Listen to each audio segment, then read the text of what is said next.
जब से मुक्ता गर्भवती हुई थी, घर में जैसे रौनक सी आ गई थी। घर का हर सदस्य एक आशा संजोए बैठा था। रानो अपने भतीजे के लिए अभी से स्वेटर बुनने में लग गई थी, तो नंदू अपने छोटे चचेरे भाई के लिए खिलौने इकट्ठे करने लगा था।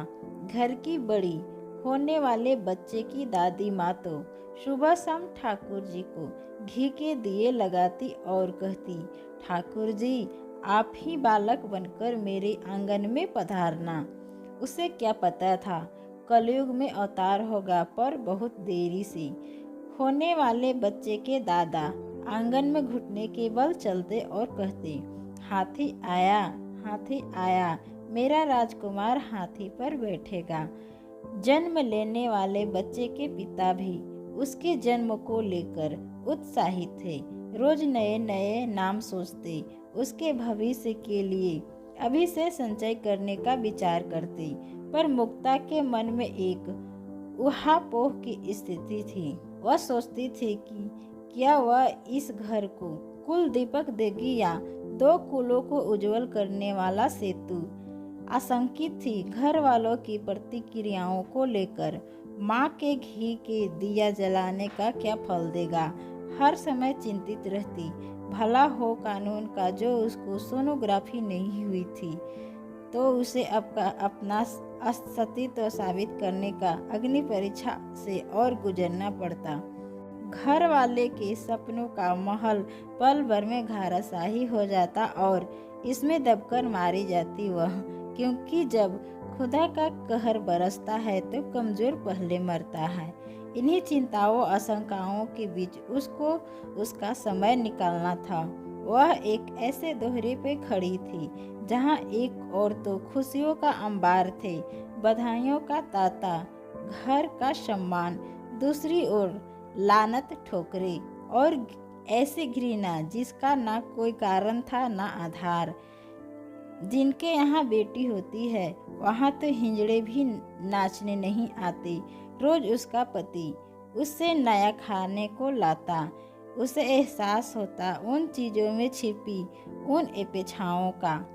वह उन्हें निगलती तो लगता कि नमक खाकर भी गद्दारी हुई तो परिणाम क्या होगा।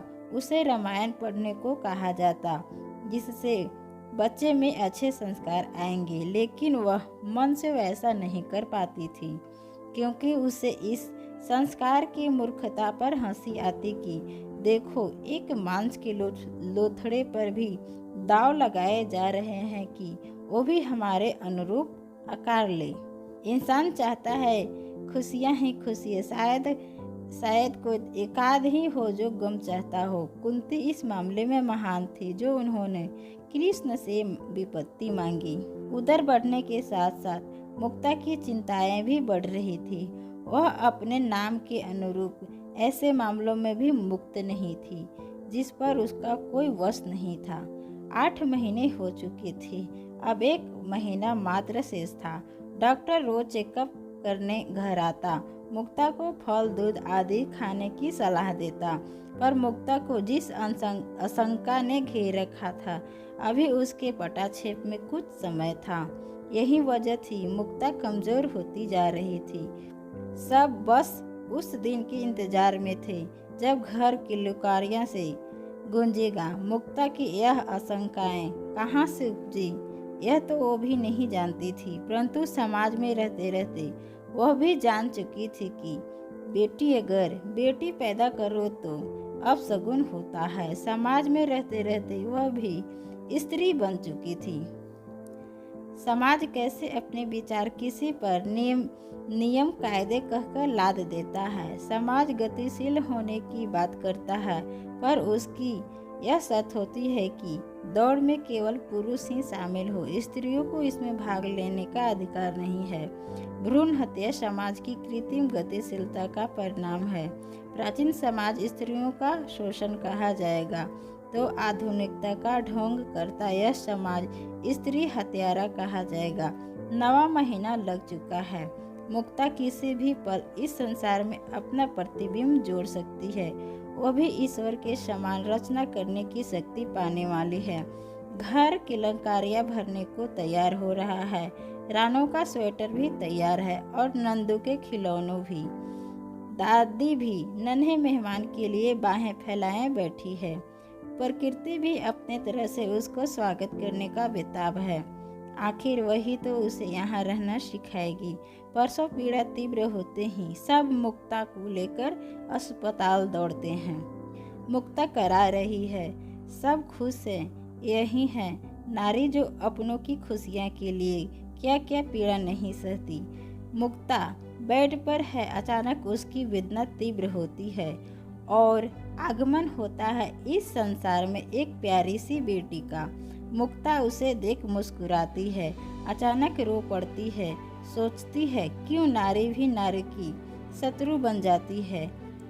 एक बाहर तो दूसरी कोख में मारी जाती है।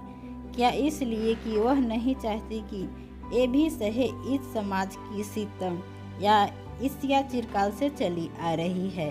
दरवाजे पे अपेक्षाओं की दस्तखत सुन वह घबरा जाती है और कहती है, बेटी भले ही समाज के कितने ढकोसले भरता रहे, भले ही कितने कार्यक्रम कागज पे चलते रहे, तुझे हमेशा अभिशाप माना जाता है और आगे भी माना जाएगा।